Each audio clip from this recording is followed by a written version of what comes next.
But first things first, because no one would have a good time if anything unsafe happened. So please, while the trolley door is closed and the lights are out, remain seated. So don't stand or move about, please, while the trolley door is closed and the lights are out. Keep everything inside the trolley. I guess that's easy. We're going to keep those windows closed. And the tour, we're going to the smallest county in the United States, Arlington County, Virginia. And right outside of Arlington National Cemetery, we'll visit the Marine Corps War Memorial. It's also called the Iwo Jima Memorial, because there's a memorial statue there is based on a very famous photograph taken during the Battle of Iwo Jima, World War II. Then we'll return to Washington for our third stop of the tour, the Lincoln Memorial, the Vietnam Veterans Memorial, and the Korean War Veterans Memorial. We're at our third stop. I hope you like your seats, because we need to feel comfortable to leave stuff on our seats, knowing that when we return to our seats, your stuff will be there, okay? So take your same seats when you get back on the trolley. Thank you so much. Union Station opened in 1908, allowed for the combination of the operations, the unification of the operations of 3 train stations that used to be in downtown Washington.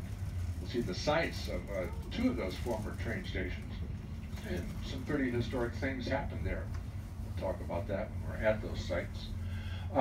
The same architect of Union Station designed the building on our right. That was the Post Office Department headquarters from 1912 until it became the Postal Service in 1971.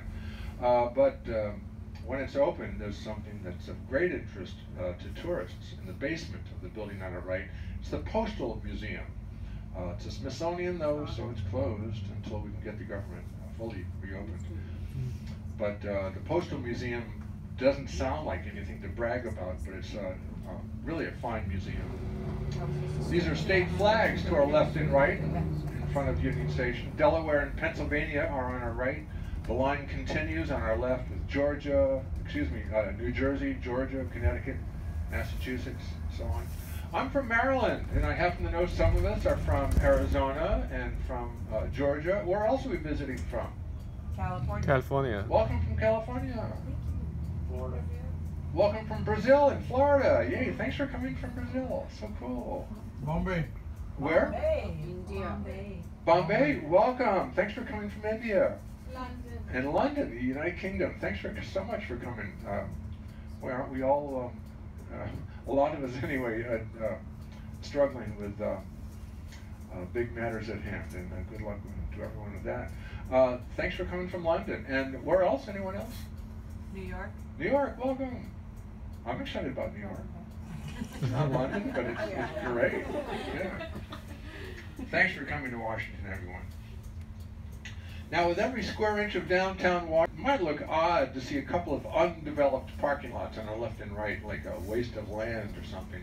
But this is part of a plan, a visibility plan. In the first decade of the 20th century, a commission called the Macmillan Commission. Now that sounds boring. But they did a lot to beautify Washington, and they left continuing concepts for the preservation of beauty in Washington and maximizing of visibility. And they specified in 1910 that there always be an open area between the Capitol and Union Station, a plaza, if you will. And that open area maximizes the view of Union Station and the Capitol. Visibility is a big part of Washington. The width of streets, the heights of buildings, the designs of bridges, all maximize the view as you try to look around. Most imposingly, directly ahead, is the U.S. Capitol Dome. The dome made of 9 million pounds of cast iron. Through the seasons, through the years, it has heated and cooled, expanded and contracted. It had cracked. And for about 2 years before the most recent inauguration, you might remember seeing scaffolding around the Capitol Dome. And they were repairing the cracks and refinishing the exterior. And the scaffolding was removed about 2 months before the inauguration. And hey, our first memorial coming up on our right, dimly lighted, so let me offer a virtual tour, if I may, of the Japanese-American Memorial to Patriotism during World War II. On the right side panels of this memorial are the names of 813 Japanese Americans who made the ultimate sacrifice for our nation during World War II. They fought in the 442nd Regimental Combat Team, a unit made up entirely of Japanese Americans. They fought in North Africa, France, Italy, Germany, and by the end of the war, the 442nd was the most highly decorated unit in U.S. military history, and they remain so to this day. On the left side panels of the memorial, a sacrifice of a different nature is noted. Again, a virtual tour here, but the names of 10 internment camps are engraved in the panels on the left side. 120,000 Japanese Americans were taken and kept at those. The idea of internment camps was born of a trust issue, an unfounded trust issue. There wasn't a single act of disloyalty by a Japanese American during World War II, and that's indeed the memorial to the patriotism and sacrifices dedicated in the year 2000.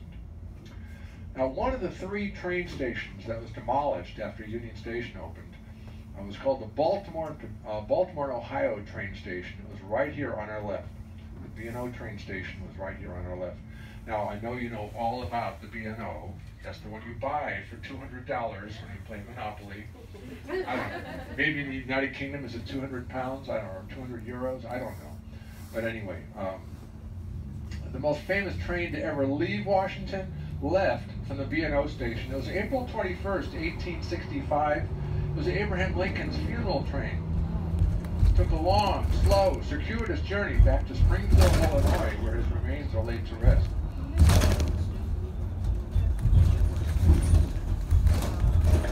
We've already talked about visibility, but there's one designed aspect of Washington that tends to mess up the view as you try to look around, especially when leaves are on these things I'm talking about.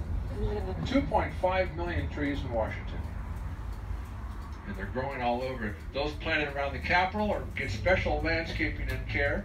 It's a 59-acre tree garden called the Capitol Arboretum. I'll tell you why we're turning the lights on in a second here.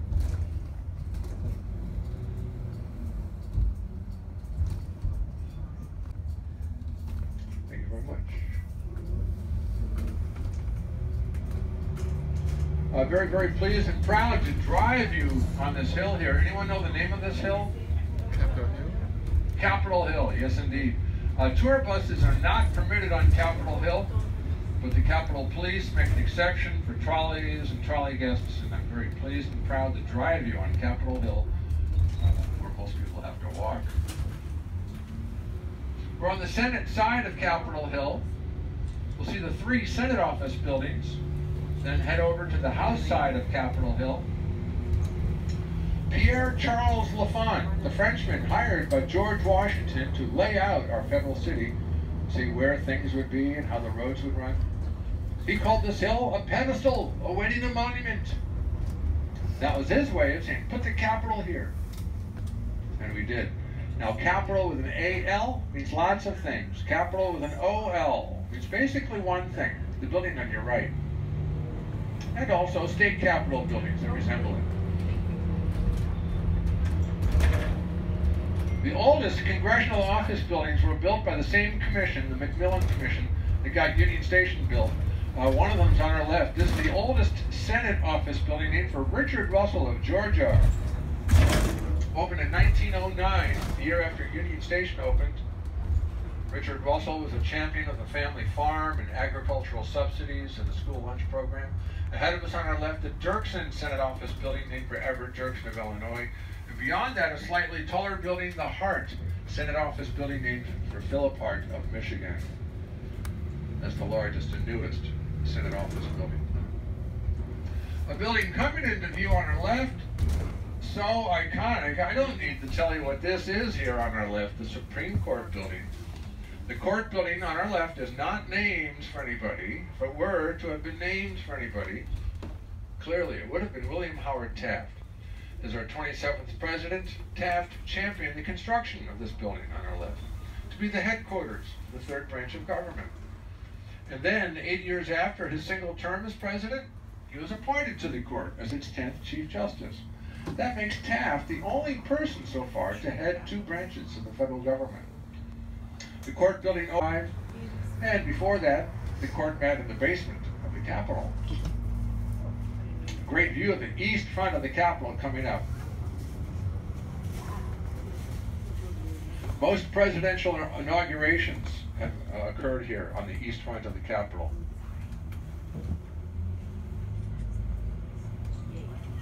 The first presidential inauguration held there, Andrew Jackson's, and the most recent, Jimmy Carter's.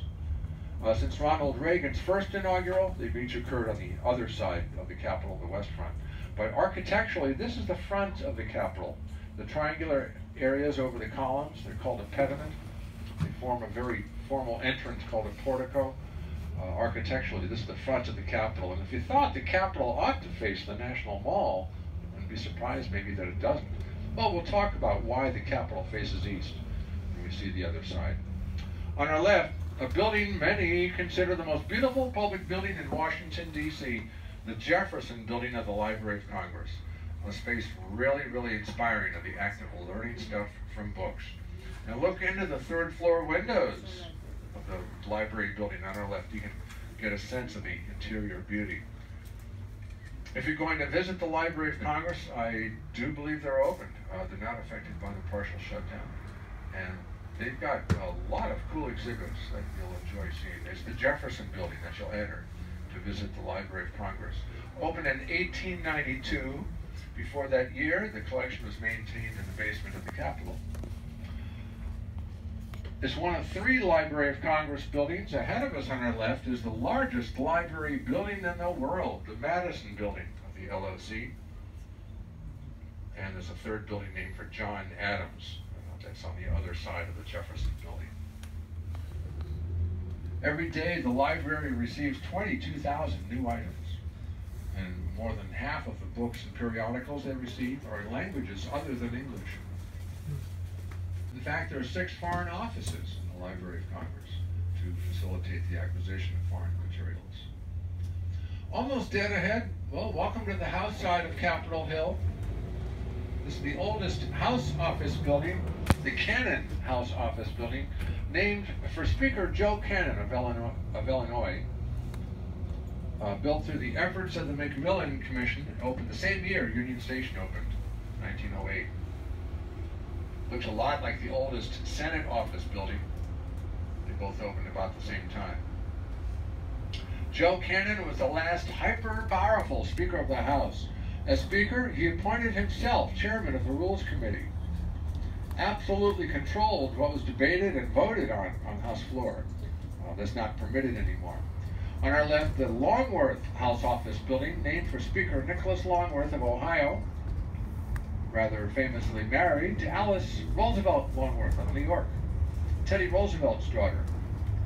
A very interesting American to know about, very powerful as well. I recommend a biography of Alice Roosevelt Longworth, a real character too. We're going down Capitol Hill now. And on our left is the Rayburn House Office Building. Sam Rayburn represented the 4th District of Texas along the Oklahoma border for 48 years. The Speaker of the House longer than any other, for 17 years. This is the largest and newest House Office building.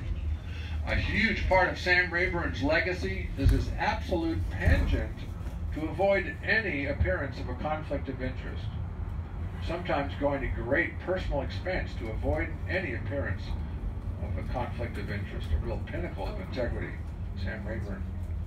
On our right, the U.S. Botanic Garden, and on our left, beautiful fountain alert. On our left, there's no water running over it, but the graceful lines of that fountain might strike you, even their silhouette. Frederick August Bertholdi worked on that fountain at the same time he worked on the Statue of Liberty. Done by the same sculptor at the same time. He was commissioned to create that fountain for our nation's centennial celebration, the World's Fair in Philadelphia in 1876. And when that World's Fair closed, the fountain was moved here to Washington. On our left, the Department of Health and Human Services headquarters building, HHS, headquartered on our left. The building named for Hubert H. Humphrey. Now that's a lot of H's. This is the HHS building. If you're just counting the initials. Ahead of us on our left, the Voice of America. Their studios and offices are across the street there, catty-corner to us. It transmits news and information programs to 100 million people around the world in 44 languages. That building, that was true since 1954. That building, however, from 1939 to 1954, was the first unified headquarters of the Social Security Administration.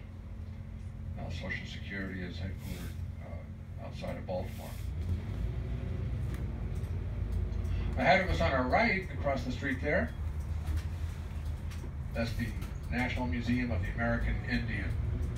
Now on our left, the irregular shape of the American Indian building is made to resemble a naturally occurring rock formation called a mesa.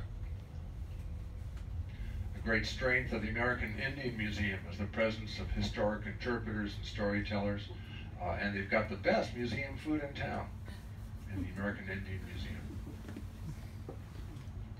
About to cross Maryland Avenue, one of 7 streets and avenues that points directly at the Capitol Dome. Again, all that focus on the Capitol maximizes the view of the Capitol. You can look up and down a lot of streets and see the Capitol. Now, can you see the statue on top of the Capitol Dome? Her name is Freedom.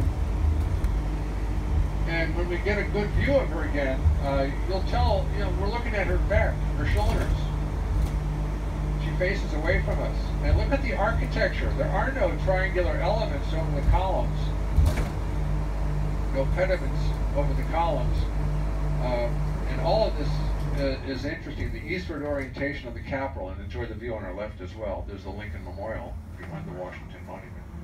But the reason any of this might be interesting about the Capitol is that the Capitol is evidence that Washington was not a city, not even a village, when it was decided this would be the location of the Capitol, the new seat of the new federal government. And the designers of the Capitol had to guess which way downtown would develop in the future. And they made a good guess. They guessed the downtown would develop to the other side of the Capitol. The oldest market is the Eastern Market, on the other side of the Capitol. The Anacostia River is east of the Capitol, big indication of subsequent future development. But in downtown actually developed to the west of the Capitol. So now some tour guides just share a little slogan with you, it kind of rhymes. They say the sun never sets in the face of freedom. And that's supposed to explain all of this that I just explained to you.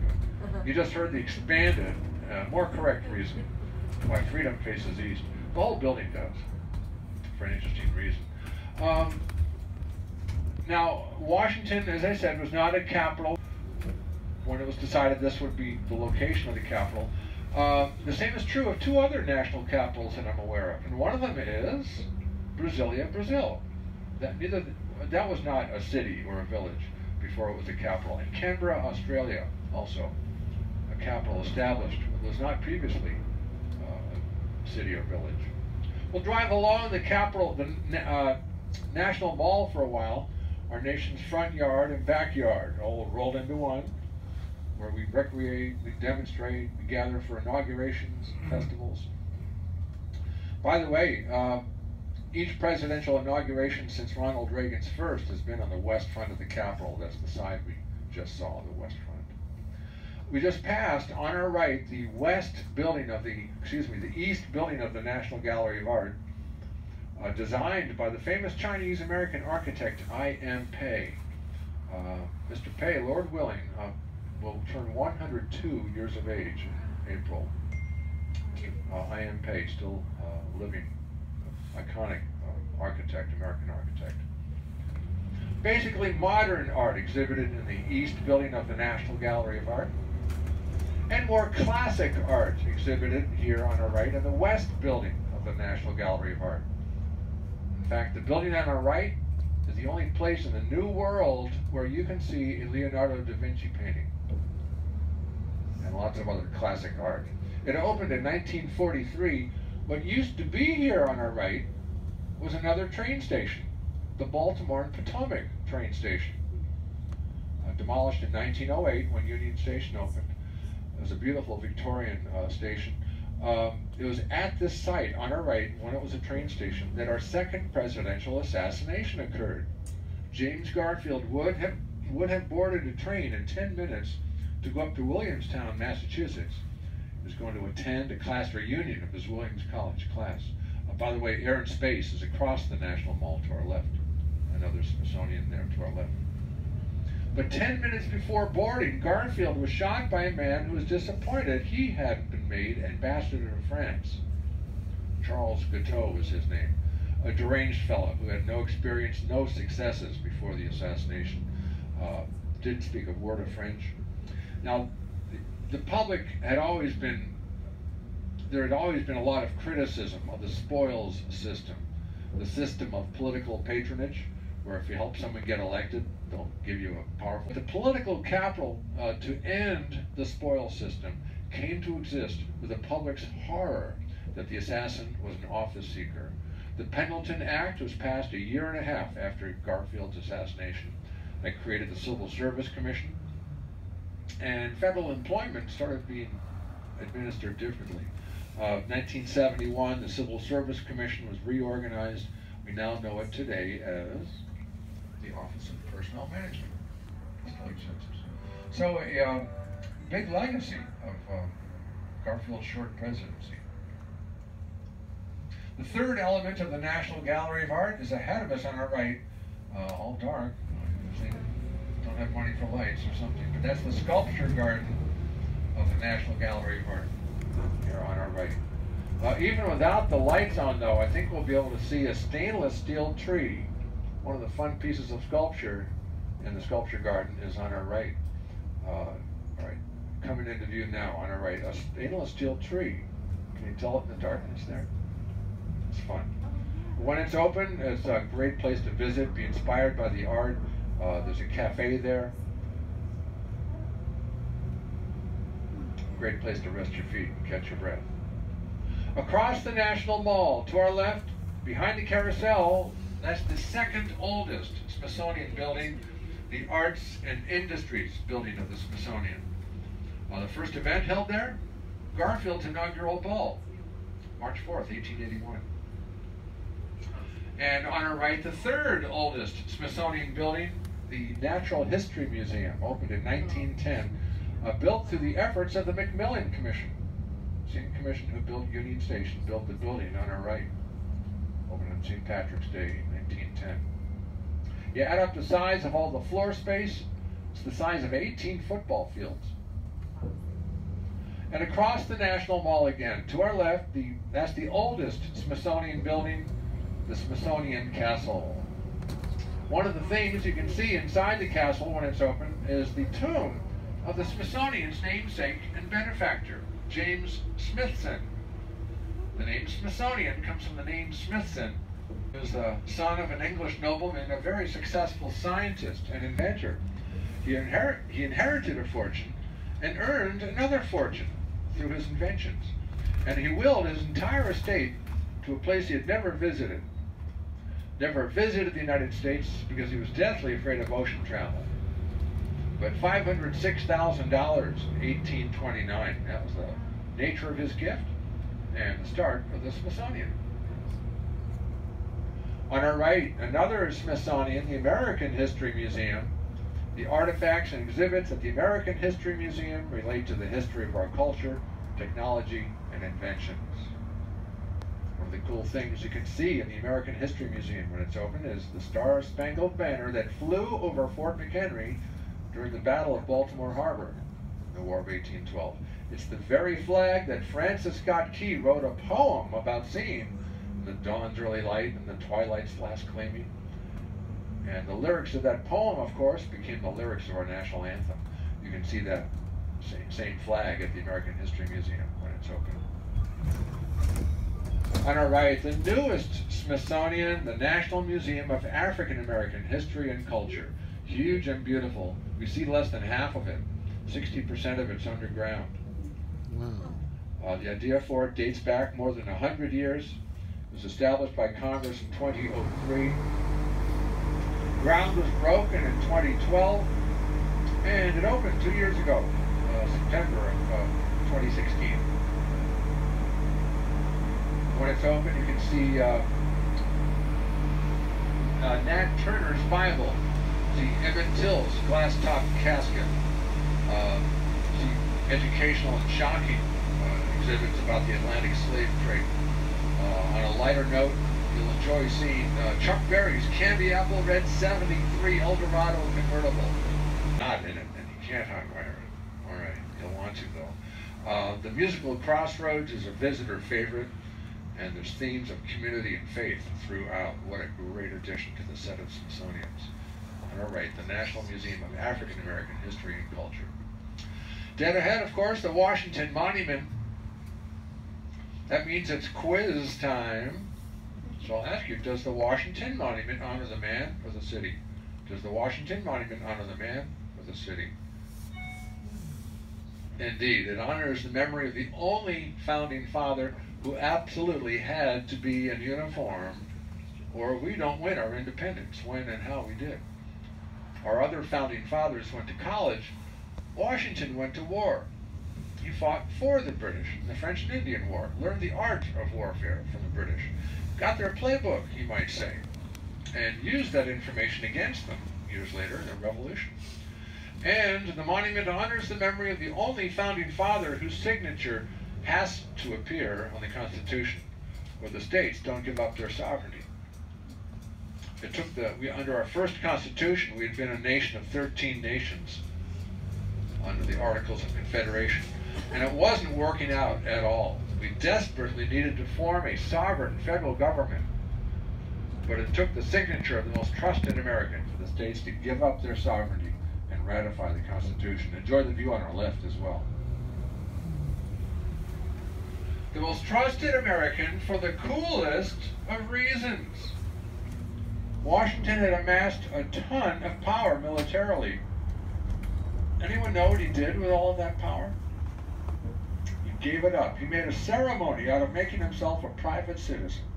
He surrendered his sword, made himself a civilian. Americans were incredulous. King George III weighed in. He said if it's true, he's the most amazing man. It hadn't happened in over 1,000 years of military history, walking away from a ton of power that had been won militarily. Isn't power a funny thing, though? Turns out you can get more of it by giving it up. He then had the power of our trust, allowing our nation to form when and how it did under our Constitution. The father of our nation for lots of reasons worth recalling. Folks, don't leave the area without going to Mount Vernon. It's only 16 miles away. It's much, much more than a mansion. And talk to me about Mount Vernon. You'll be really glad you went. On our left, the U.S. Holocaust Memorial Museum, a grim but necessary reminder of the horrors of Nazi policies and Nazi concentration camps before and during World War II. On our left now, on a much happier note, the Bureau of Engraving and Printing. 24 hours a day, 7 days a week, they print money in the building on our left. Now, paper U.S. money is also printed in one other location. Anyone know where else? U.S. Fort Worth, Texas. Yes, indeed, Fort Worth, Texas. Are you from Fort Worth, sir? No, it's lived there for 17 years. Okay, well then, if it was recently, maybe you can still know the name I'm about to relate. The first time I knew that, I've shared it ever since. The first time I shared that on a night tour, Kate Granger, the member of the House from Fort Worth, was on my tour. What a coincidence and a treat. She had a little entourage with her. And I didn't know it till the end of the tour, so I wasn't pandering, you know, but it was cool, a nice coincidence anyway. They also print diplomas for military academies, invitations for White House events, and stuff like that. Engraving and printing. Ahead of us on our right, the Jefferson Memorial, another iconic building. We'll see the Jefferson from all angles tonight. The body of water between us and the Jefferson is called the tidal basin. And most of the 12 to 14 foot trees around the tidal basin are Japanese cherry blossom trees. famously beautiful. The skyline of Roslyn, Virginia. That's where we're going for our second stop of the tour. The Marine Corps War Memorial is right outside of those, right next to those high rises. And that'll be our second stop. But we're about 6 minutes away from our first stop of the evening for the Franklin Roosevelt Memorial and the Martin Luther King Jr. Memorial. Here's Jefferson again here on our right. Thomas Jefferson was George Washington's Secretary of State, John Adams Vice President, our third president, author of the draft of the Declaration of Independence, father of the University of Virginia, an architect, musician, lawyer, inventor. The poet laureates of freedom. No one captured the energy and excitement of this radical new idea of making your own rules and living by them more than Thomas Jefferson.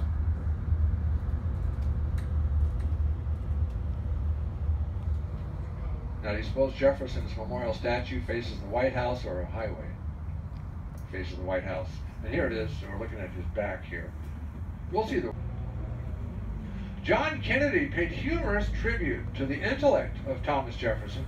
Kennedy was hosting a dinner in the White House dining room for 42 Nobel Prize winners. And he addressed the Nobel Prize winners during the dinner. He said, "There's never before been such a gathering of intellect here in this dining room." With the possible exception of when Thomas Jefferson dined alone. All right? Now that's an interesting comparison to make and a funny thing to say.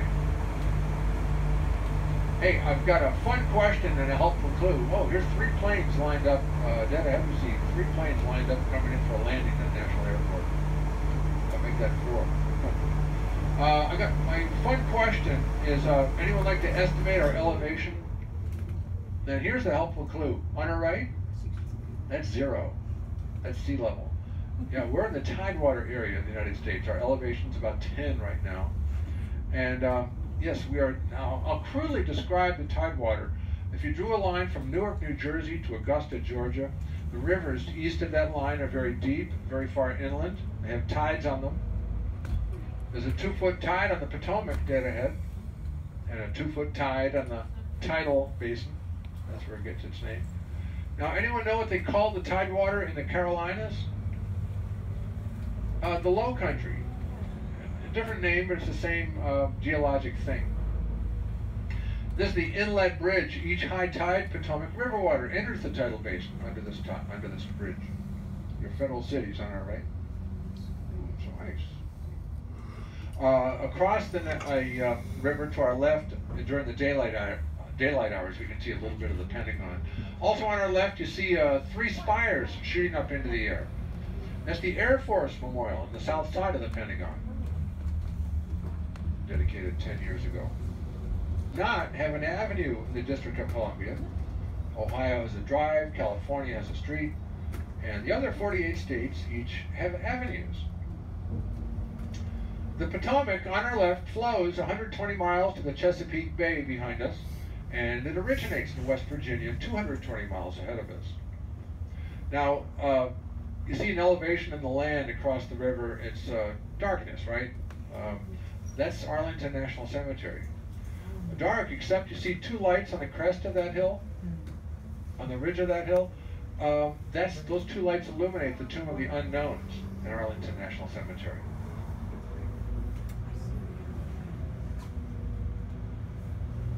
The entire river is in the District of Columbia at this point.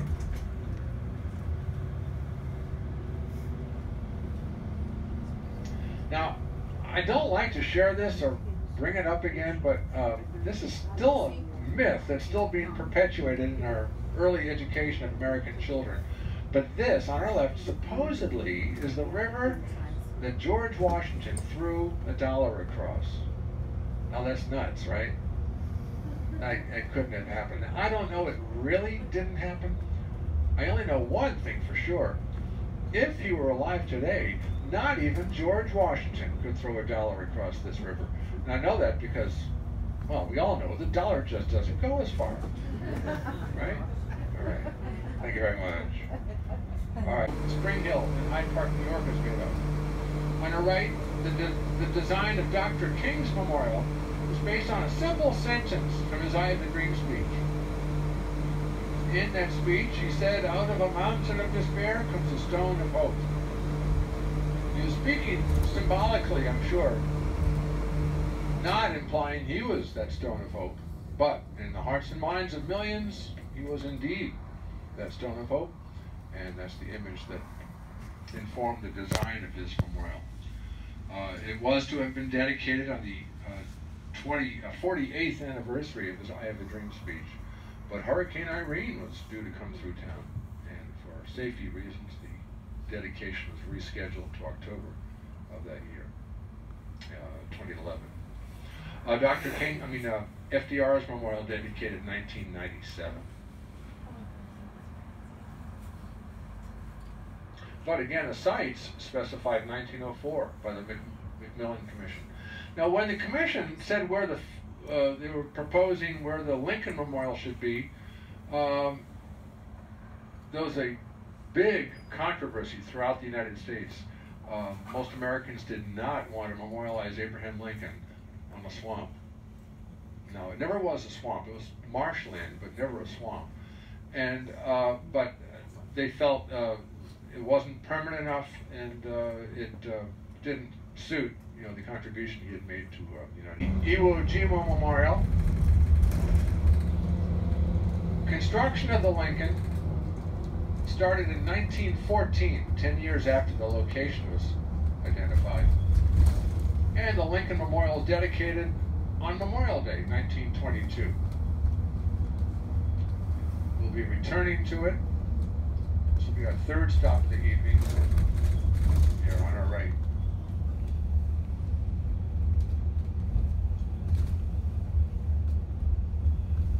Some of the funnest questions I have ever been asked, are the most basic questions. This one was by an international visitor years ago. She wanted to know why it was so big. And I told her about, she also hadn't heard about the American Civil War. So in like 40 seconds, I had to explain the whole thing to her. It worked out.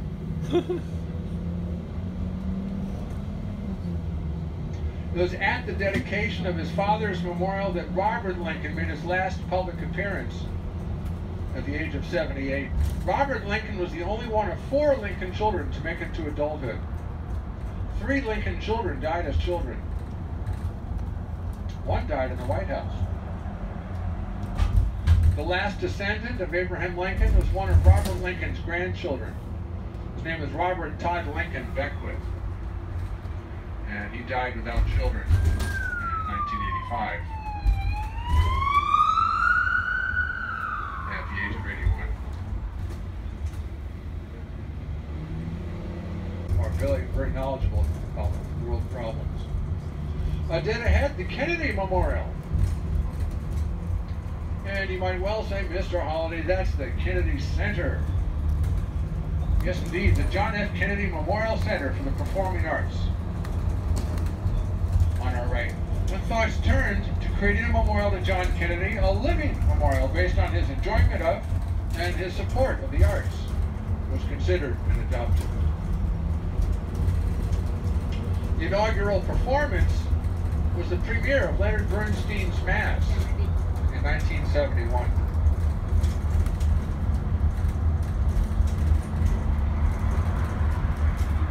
On our right, all these trees, all this darkness on our right, this is part of another presidential memorial, an 88-acre nature preserve in the middle of the Potomac River.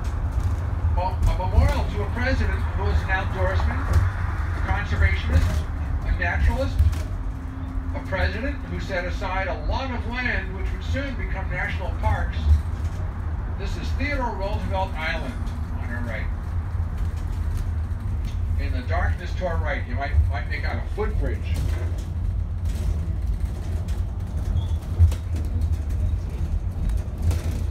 Just nature trails in a memorial amphitheater. You talk about quotations. A fine memorial to visit. All right, let's prepare for a visit to the Marine Corps War Memorial. In fact, there's the memorial statue, dead ahead. February 1945, The United States' participation in World War II had been raging for more than 3 years, and things were winding down in Europe. Paris had been liberated 6 months earlier, and victory seemed all but assured in Europe. Things were not going so well, however, in the Pacific theater of the war. At times, the Japanese seemed invincible, and it appeared to Americans that the war in the Pacific could have gone on forever, with no end in sight. Americans, frankly, were preparing to accept a peace that was less than victory in the Pacific. Now, we had bombers in the Marianas Islands, and those bombers could reach the Japanese homeland, and they were flying missions over Japan. The bombers were being lost, however, at unsustainable rates. We desperately needed airfields near Japan from which fighter aircraft could take off and support the bombers in their missions. And the island of Iwo Jima was ideal. Only 600 miles south of Tokyo, had 2 airfields already on it, a 3rd under construction. It was so important to we Americans that 3 divisions of Marines, 75,000 Marines, showed up at 8 in the morning on February 19th, 1945, to take it. And the Japanese were not surprised at all. In fact, for 11 months, they had been preparing for the Marines' arrival, creating 460 concrete reinforced bunkers, interconnecting those bunkers with 11 miles of tunnels onto this tiny island.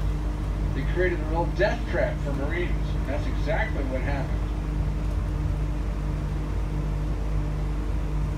The battle for Iwo Jima was the only battle in World War II where more Marines died than opposing forces.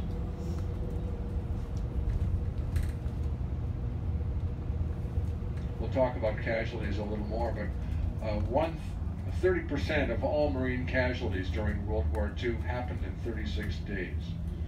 30% of all Marine casualties during World War II happened in 36 days. On our right, one of the entrances to Fort Myer, the proper name, however, is Joint Base Myer-Henderson Hall. Henderson Hall is the headquarters of the Marine Corps. The commandant of the Marine Corps is stationed at Henderson Hall. Fort Myer is home to the guard of Arlington National Cemetery. In fact, the cemetery is on our right. Specifically, this is section 27 of Arlington National Cemetery on our right. This is the oldest section in Arlington. It contains the gravesite of the first Civil War soldier laid to rest at Arlington, Private William Christman of Pennsylvania.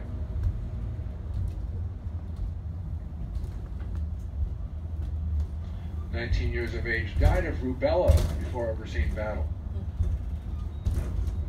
Ahead of us on our right, section 56. That's where one of the Iwo Jima flag raisers is laid to rest after he passed in 1979. So on the 5th day of this 36-day battle for Iwo Jima, Mount Suribachi was taken, the volcanic mountain on the southern tip of the island. Suribachi, about 5 feet shorter than the Washington Monument on our right. Left in there.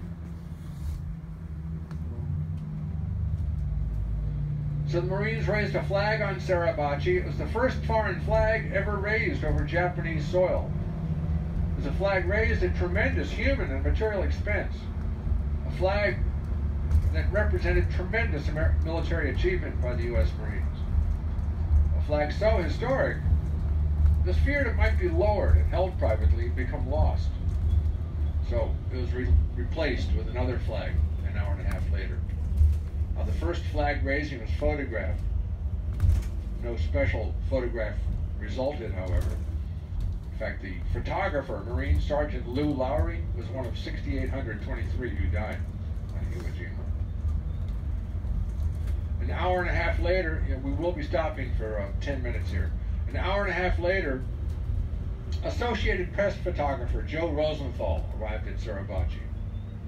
Joe shot several pictures of the second flag raising, rushed his film to Guam, where it was developed and further processed. One of the shots was a lucky shot, in Joe's words. The lighting was perfect, the wind, the kinetic energy implied by the posture of the Marines. It was published 5 days after the flag raising. The battle was still going on. And it changed Americans' minds. It reawakened our appetite for victory in the Pacific. This is the image as it appeared above the fold on the front page of every American newspaper. We've been seeing the obverse until now, but this is the side scene in the photograph.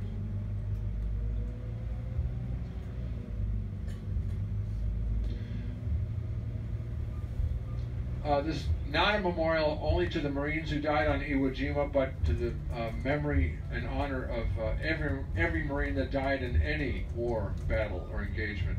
And the names of 47 major actions of the U.S. Marines are engraved into the pedestal of this memorial. The oldest, the first, our war for independence. The Marine Corps birthday, November 10th, 1775. Recently, Afghanistan and Iraq were added during a year and a half.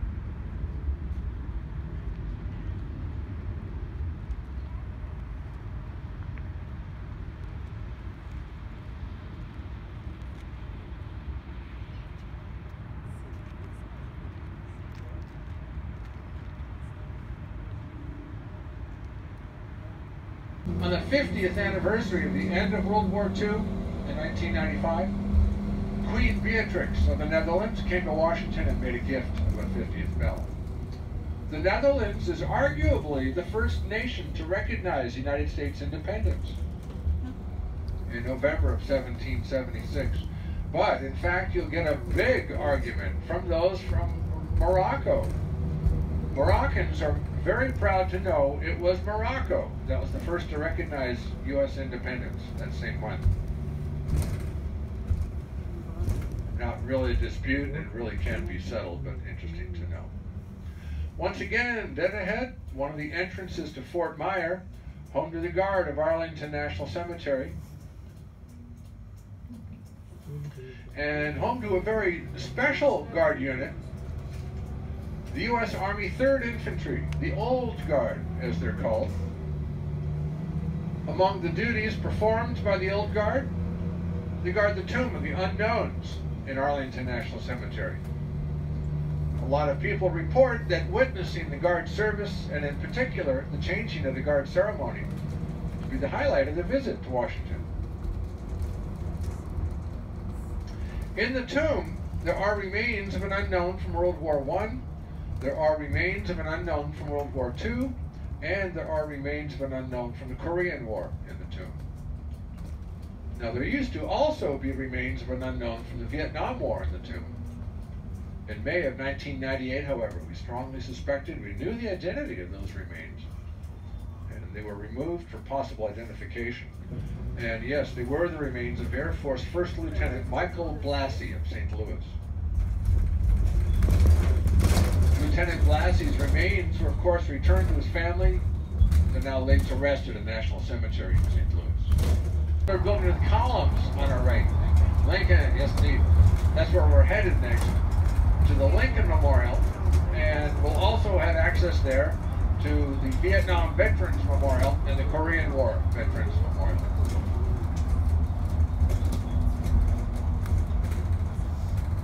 All right, back in school, you learned there are 3 kinds of Greek columns. Anyone remember the names of the Greek columns? Doric, Ionic. Right, a team effort there, I heard them all though. Doric, Ionic, and Corinthian. And the oldest design is the Doric column. It's also the simplest. They're very plain at the top. And that's what we see at the top of the Lincoln Memorial columns. They're very plain. Those are Doric columns. In fact, the design of the Lincoln Memorial is based on the design of a Greek Doric temple, such as the Greek Parthenon. There are 36 Doric columns outside the Lincoln Memorial. There were, coincidentally, 36 states in the Union at the time of Lincoln's death. And I say coincidentally because had there been 37 states, there'd still be 36 columns. The Greeks were pretty particular about that. Or a completely different design.